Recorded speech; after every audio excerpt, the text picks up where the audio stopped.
The air at Camp McCall's elite firing range hung heavy with the tang of gunpowder and the sharp sting of mockery.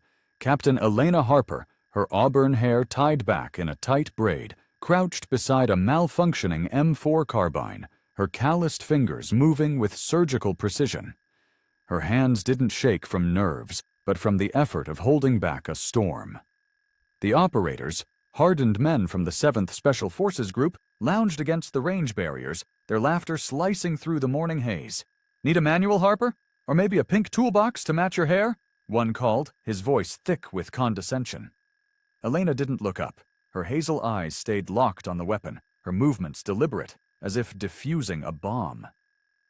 Master Sergeant Vincent Russo, a bear of a man with a shaved head and a permanent scowl, leaned closer, his shadow falling over her workbench. "Maybe stick to polishing brass, sweetheart," he sneered. "This range is for warriors, not hobbyists." The jab landed, but Elena's face remained a mask of focus.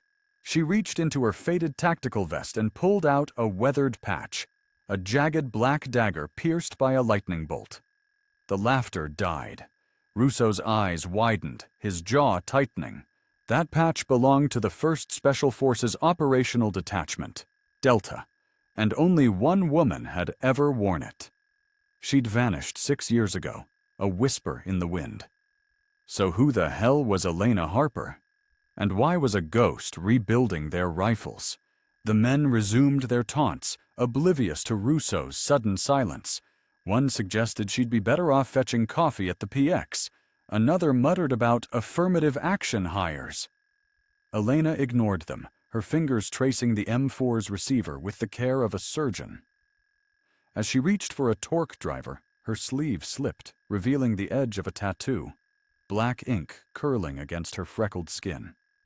Russo caught it, his words catching in his throat, but the moment passed too quickly. She tugged the sleeve down and resumed her work, the operators none the wiser.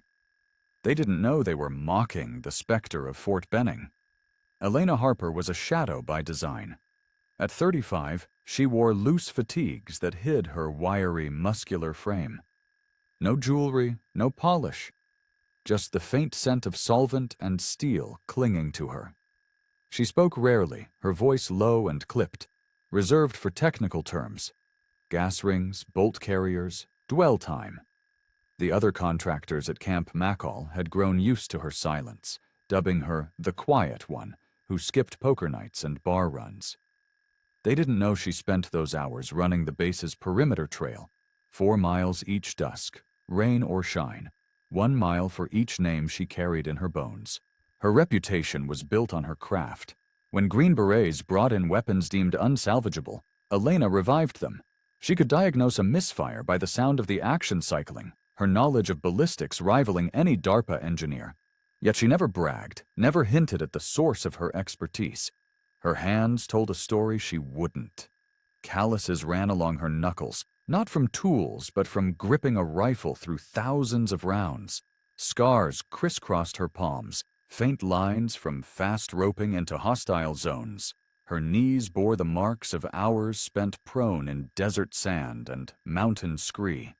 These were not the hands of a mere gunsmith. 6 years ago, she was someone else entirely. Chief Warrant Officer Elena Harper, call sign Wraith, served with SEAL Team 8. The name came from her ability to slip through enemy lines unseen, neutralizing threats with a whisper of steel or a suppressed shot. Her urban infiltration tactics were still taught at Dam Neck. She was the first woman to complete the gauntlet, a 96-hour solo endurance test that broke seasoned operators. In Yemen, she took out 9 insurgents in a pitch-black compound with only a blade and her 9mm. The hostages she freed never saw her face. In Iraq, she saved 19 contractors from a kill zone, though none knew her name. The tattoo hidden under her sleeve was a map of her past. A modified SEAL trident, its anchor wrapped in barbed wire. 4 stars marked her major operations, but the names etched in tiny script along the waves carried the real weight. Daniel Pierce, Michael Ortiz, Nathan Lee. They died in a botched op in Pakistan, betrayed by faulty intel. Elena survived because they held the line. She carried their names in ink, in nightmares that woke her at 4 a.m., in the 4 miles she ran each evening. The op that broke her remained buried in classified files. In the Hindu Kush, 3 SEALs fell protecting a CIA asset who turned out to be a traitor. Elena was the only one to reach the exfil point, dragging Daniel's body for 3 miles through a blizzard of gunfire. She could still feel his weight, the way his blood froze on her hands. She made a promise as the helo lifted off. No one would die because of a bad call or a bad weapon again. The Navy offered her medals. She refused them. "Medals are for the dead," she told them. "The living just keep going." A month later, she resigned and vanished. Now, she lived for one purpose, ensuring no operator fell because their weapon failed. Every rifle she rebuilt, every pistol she tested, she treated as if Daniel, Michael, or Nathan depended on it. On quiet mornings, when fog draped the range like a shroud, she swore she could see them, shadows standing at the 100-yard line, watching her work. Russo, meanwhile, had made her his personal target. 6'3", with an ego to match, he saw women as a threat to his sacred brotherhood. His daily briefings now included barbs about lowering standards. He assigned Elena the worst jobs, scrubbing latrines while others serviced weapons, mopping floors during VIP visits. "Harper, make those toilets gleam," he'd say, smirking. "That's your wheelhouse, right?" The other contractors avoided her eyes, too scared to challenge him. The operators followed his lead, their taunts a chorus of cruelty. But Elena endured. She ignored the insults, her focus unyielding. When a colonel ordered her to fix a jammed M249, she worked under Russo's glare, her hand steady as stone. The operators didn't know she'd once dismantled an AK-47 under fire, reassembling it in 37 seconds flat. They didn't know she'd earned her place in blood. One morning, Russo arrived with a battered SR-25 sniper rifle, its barrel caked with grime. "All right, everyone," he announced, his voice booming across the range. "Let's see if our resident expert can handle this one. Harper, show us what you've got." He dropped the rifle on her bench with a deliberate thud. "No rush, princess. We know you're not cut out for pressure." The rifle was a mess, sabotaged with precision. Elena lifted it, her posture shifting, shoulders squared, eyes narrowing like a predator sensing a trap. Without firing a shot, she began her assessment. Gas block misaligned by 2 degrees, bolt carrier scratched, likely from improper cleaning, buffer tube dented, reducing cycle rate, optic mount warped from overheating, trigger assembly gummed with carbon. She set the rifle down, her voice calm but cutting. "And the chambers scored. This isn't neglect. It's deliberate." The range went silent. Russo's face flushed, his plan unraveling. She'd spotted flaws he hadn't even known were there. "Lucky guess," he muttered, but the words lacked bite. He pivoted to venom. "You're just a wannabe, Harper, hanging around soldiers, pretending you're one of us because you couldn't hack it in the real world." Elena's grip tightened on a hex wrench, her knuckles whitening. For a split second, something lethal flickered in her eyes, a glint of the wraith, calculating force and trajectory. One swing to his jaw, 1.8 seconds to drop him. Her body shifted, muscles coiling like a spring. The air grew heavy, the operators freezing as instinct screamed danger. Russo sensed it too, his bravado faltering. Then, Daniel's voice echoed in her mind. "We're not them, Wraith. We're better." The moment broke. Elena exhaled, releasing the wrench with visible effort, her hands trembling from the adrenaline of a fight unborn. She returned to her notes, but the range had felt it. Death had brushed past and chosen to walk away. Across the range, Major Thomas Kane watched from the observation post, his coffee growing cold in his hand. Something about Elena Harper's movements, the way her fingers danced over the SR-25, the economy of her motions, stirred a memory. These weren't the skills of a civilian armorer. They were honed in fire, under pressure no range could replicate. He stepped closer, noting details that painted a picture. Her stance, always balanced, ready to move.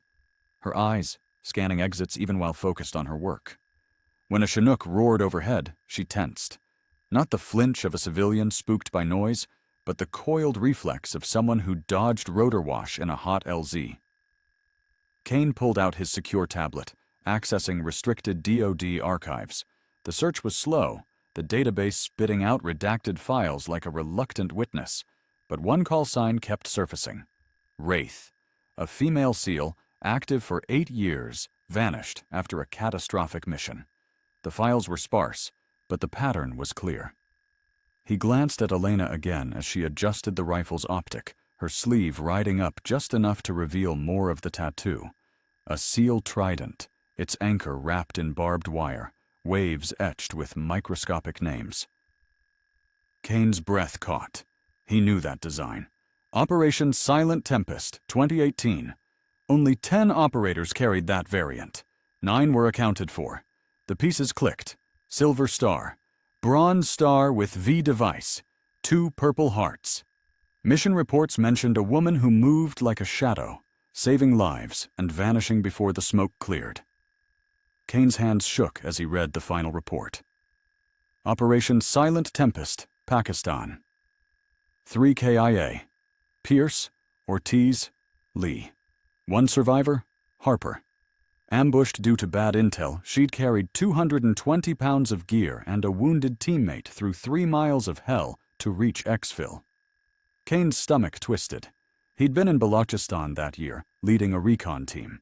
His patrol had been pinned by an IED ambush when a figure, unseen, silent, neutralized the triggerman and disappeared into the dunes. Chief Harper? His voice cut through the range's hum, sharp and unsteady. Elena froze, her shoulders locking as if bracing for impact. Slowly she turned, her hazel eyes meeting his. Recognition flickered, faint but undeniable. The lieutenant she'd pulled from a burning MRAP was now a major. Kane snapped to attention, his salute crisp, unwavering. Chief Warrant Officer Elena Harper saved my team in Balochistan, 2018. 8 men are alive because of her. The range transformed in an instant. Operators who'd been snickering snapped to attention, their faces paling. Russo's mouth opened, then closed, like a fish gasping on dry land. "What the hell's going on?" he stammered, his voice cracking. Kane didn't break his salute. "Master Sergeant, you've been mocking the Wraith of Fort Benning. First woman to conquer Hell Week. She pulled 19 contractors out of a death trap in Iraq when JSOC gave up on them. Her urban infiltration manual is why your team isn't dead in city ops." Each word hit like a sledgehammer. Russo's face drained of color, his bravado crumbling. Elena stood, rolling up her sleeve with deliberate care. The full tattoo emerged. The trident, 4 stars for her ops, and 3 names.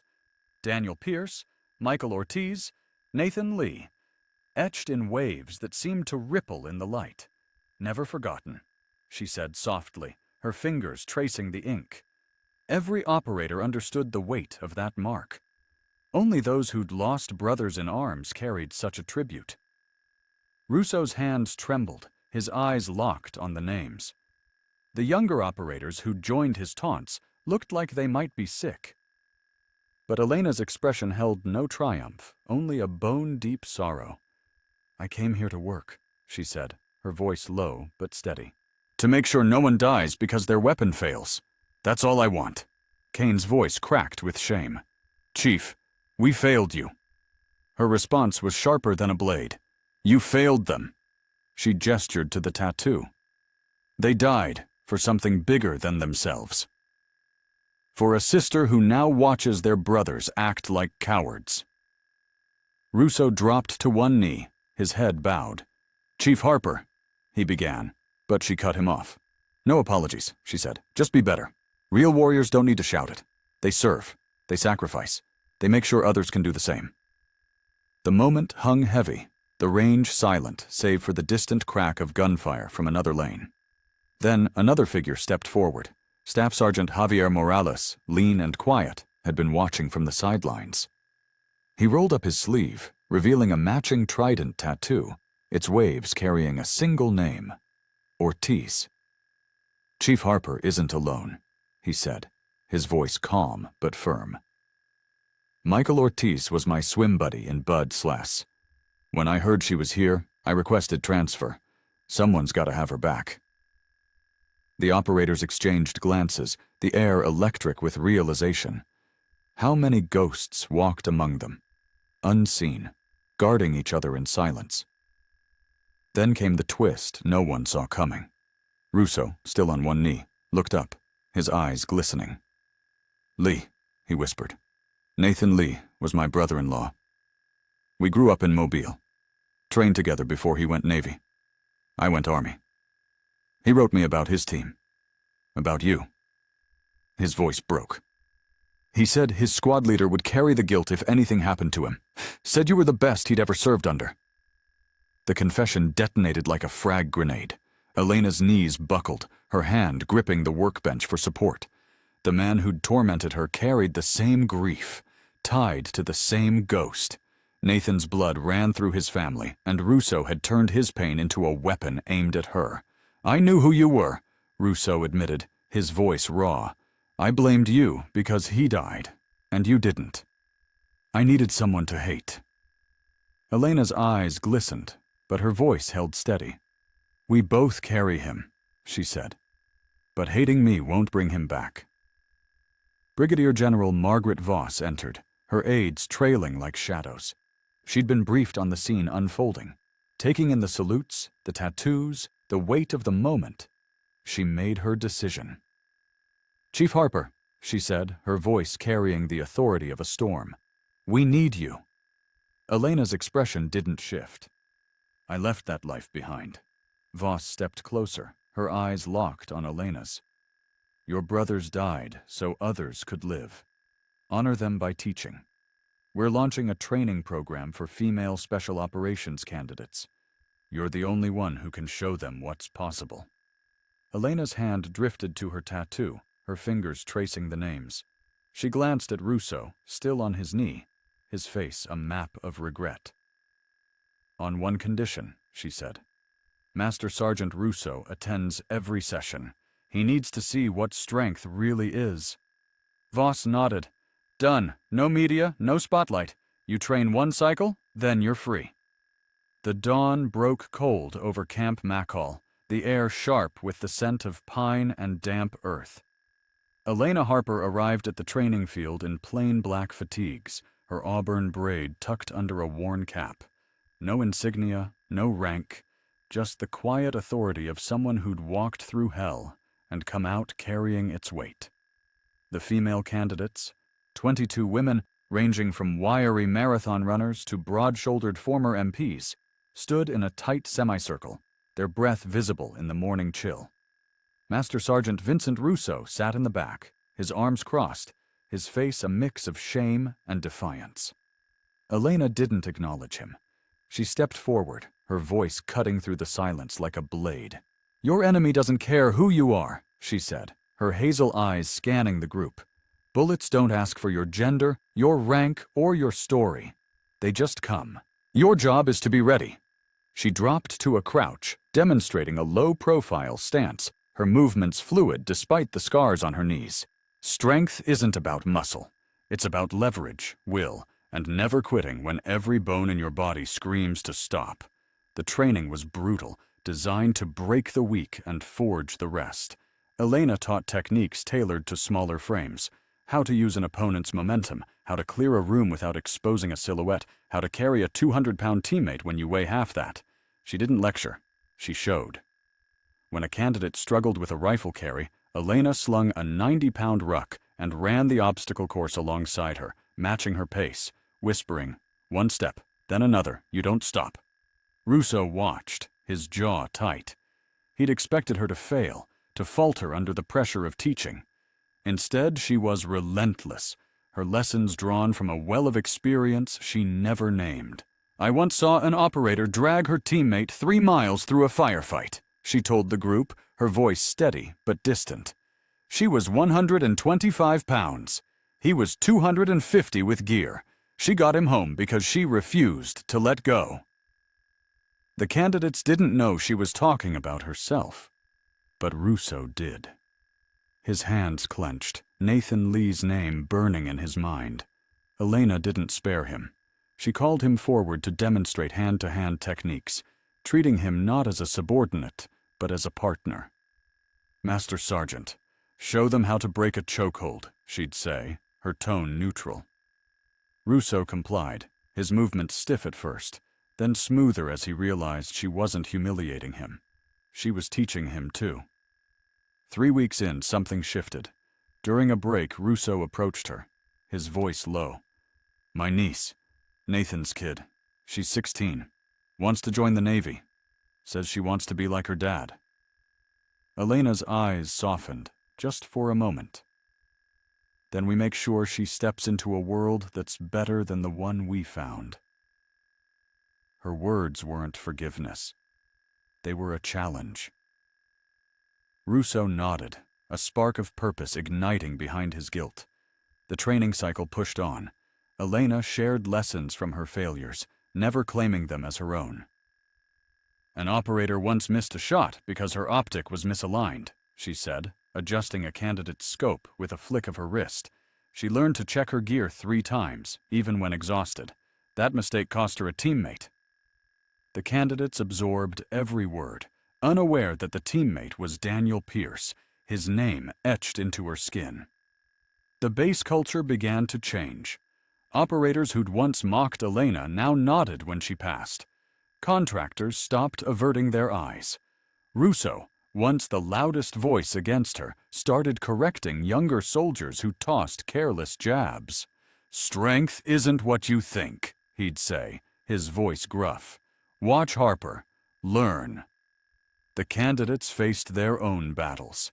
"You'll be told you don't belong," Elena warned them one evening, the sky bruising purple over the range. "They'll say you got here through favors, that your wins don't count. Let them talk. Be so good they choke on their words."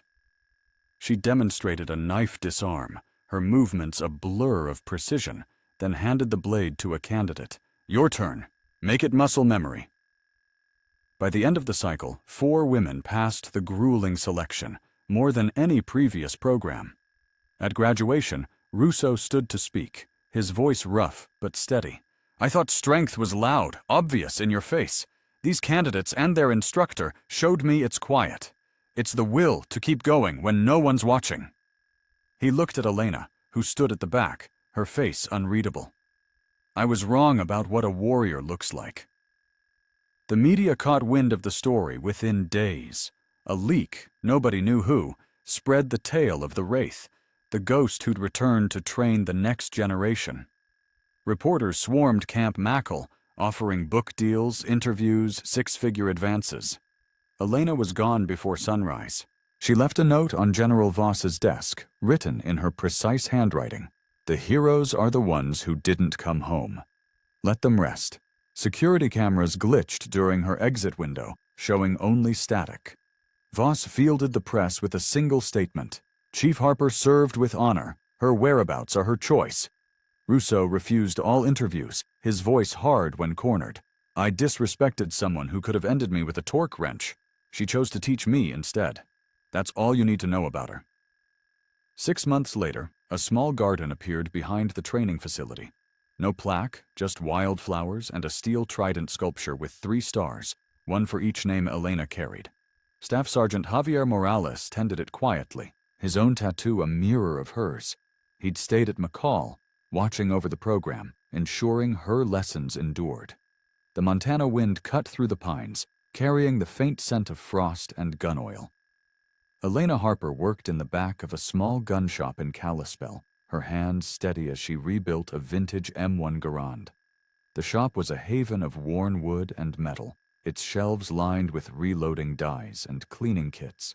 She wore a faded flannel, her auburn braid tucked under a ball cap, her face unadorned save for the faint lines etched by years of sun and loss. The locals knew her as Ellie, the quiet armorer who could fix anything but never lingered for small talk. Major Thomas Kane found her there, his boots crunching on the gravel outside. He carried a manila envelope, commendations, back pay, a formal request to return. Elena didn't look up as he entered, her fingers coaxing a stubborn bolt back into alignment. "You tracked me down," she said, her voice low, matter-of-fact. "You're not easy to find, Chief," Kane replied, setting the envelope on her workbench. "But you saved my life in Balochistan. I owed you a visit." She glanced at the envelope, then slid it back unopened. "I have what I need." Her eyes flicked to his, unyielding, but not unkind. "The program's in good hands. Russo gets it now.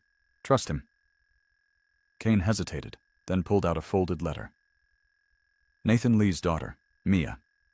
She's 17, wants to follow her dad's path. She's asking for guidance." Elena's hand stilled, the air around her growing heavy. She took the letter, her fingers brushing the paper as if it carried Nathan's voice. "Tell her to contact Colonel Alvarez at Dam Neck," she said after a long pause. "Lee's teammates will look out for her." Kane nodded, sensing the conversation was over. As he turned to leave, he glanced at the workbench. A small brass shell casing, worn smooth, sat beside her tools. He didn't ask. Some ghosts didn't need names. Elena's legacy spread quietly, like ripples on a still lake. The Wraith Foundation appeared without fanfare, its donations funding gear for female candidates, scholarships for Gold Star families, and research into combat trauma. No one knew its source, but the gifts always arrived where they were needed most. A new plate carrier for a trainee, a grant for a wounded veteran's therapy, a simulator for a SEAL team's urban ops training. Each act was a silent tribute to those who served in shadows. Back at Camp McCalla, Vincent Russo carried her lessons forward. He'd changed, his once booming voice now tempered, his training sessions infused with a quiet intensity. His daughter, Sophia, enlisted at 18, stepping into a navy that bore the marks of Elena's influence, barriers broken, respect earned through competence. At Sophia's graduation, Russo scanned the crowd, catching a glimpse of a figure in civilian clothes. Elena, her cap pulled low, met his gaze for a moment, nodded once, then melted into the sea of families. Staff Sergeant Javier Morales stood nearby, his eyes tracking her exit. Their partnership, unspoken but unbreakable, had grown into something larger. Whispers spread among operators of a network, ghosts watching over each other, ensuring no warrior stood alone. A medic in Kandahar received an anonymous tip about an ambush. A sniper in Syria found her rifle serviced overnight. It's zero perfect. The Wraith's shadow stretched far beyond Montana. Russo received a package one day, no return address. Inside was a challenge coin, its face etched with a trident and 3 stars. Coordinates were scratched into the back, leading to a remote clearing in the Montana wilderness. A memorial stood there, wildflowers encircling a steel sculpture, its lines mirroring Elena's tattoo. Daniel Pierce, Michael Ortiz, Nathan Lee. Someone tended the site, the earth freshly turned, the flowers thriving despite the harsh winters. Elena ran her 4 miles daily, her boots pounding the dirt trails around the memorial. Each step was a prayer, each mile a tribute. The female operators she'd ag-trained carried her lessons into the field. One, Lieutenant Aisha Khan, led a hostage rescue in Mali, saving 27 civilians with tactics straight from Elena's playbook. Another, Captain Rachel Torres, pioneered a combat medicine protocol that slashed battlefield fatalities. They didn't know their instructor's name, but they carried her strength. Russo's transformation rippled outward. He mentored young operators, male and female, teaching them that strength wasn't in bravado, but in service.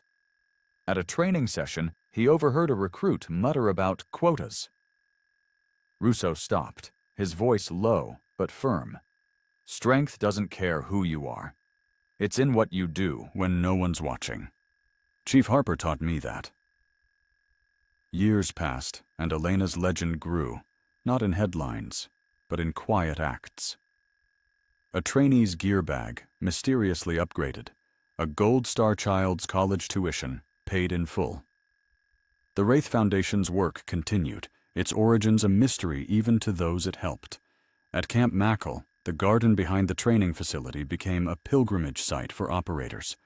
No one spoke of it openly, but they left tokens, shell casings, dog tags, a single star cut from steel. One evening, as Sophia Russo prepared for her first deployment, She found a note slipped into her ruck. "Serve with honor. You're never alone." No signature, just a faint imprint of a trident. She showed it to her father, who smiled, his eyes distant. "That's the Wraith," he said. "She's still out there." The Montana dawn burned gold across the Bitterroot Mountains, painting the frost-kissed pines in hues of fire. Elena Harper ran her 4 miles, her breath a steady rhythm against the crisp air, her boots carving a familiar path around the memorial clearing. The steel trident sculpture stood sentinel, its 3 stars catching the first light. The names: Daniel Pierce, Michael Ortiz, Nathan Lee, etched in her soul as surely as in the metal. In her pocket, 3 shell casings, smoothed by years of handling, clicked softly with each stride. They were her talismans, her ghosts, her reason to keep moving. Across the country, the warriors she'd trained faced their battles, armed with the tools she'd given them.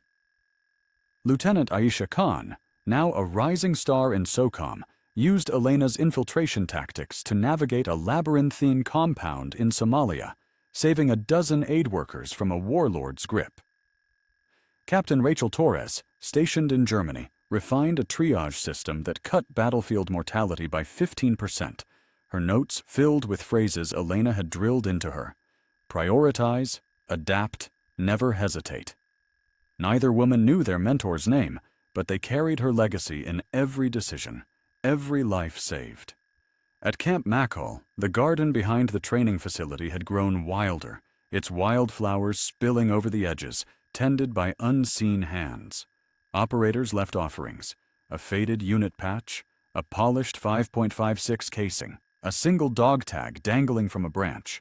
The place was a quiet shrine, its purpose unspoken but understood. Staff Sergeant Javier Morales, now a chief instructor, ensured its upkeep, his own trident tattoo a mirror to Elena's. He trained new candidates with her methods, his voice echoing her cadence. "Strength isn't loud. It's the choice to act when quitting feels easier." Vincent Russo had become a different man. The master sergeant who'd once mocked Elena now stood as a guardian of her vision. His daughter, Sophia, thrived in the Navy, her first deployment a success that made Russo's chest ache with pride and guilt. He'd reshaped his training style, emphasizing respect over ego, competence over bravado. When a young operator questioned a female recruit's place, Russo's response was swift, his voice low but unyielding. "You think strength is muscle? Chief Harper could have dropped me with a glance. She chose to teach instead. That's what a warrior does." The Wraith Foundation continued its silent work. A new training simulator appeared at Fort Bragg, its funding untraceable. A Gold Star family in Virginia received a scholarship for their daughter's medical school. A veteran in Seattle, struggling with PTSD, found a therapy program paid in full. No questions asked. The gifts were always anonymous, always precise, serving those who served in shadows. Whispers of the Wraith grew among operators, a network of ghosts, watching, protecting, ensuring no one was left behind. One spring morning, Russo stood at the Montana Memorial, the challenge coin from Elena's package heavy in his hand.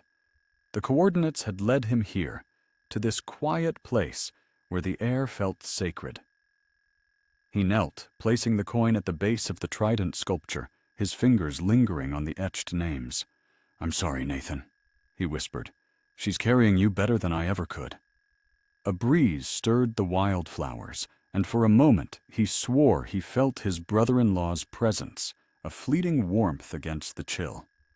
Elena, miles away, worked in her Kalispell shop, her hands coaxing life back into a battered Remington 700.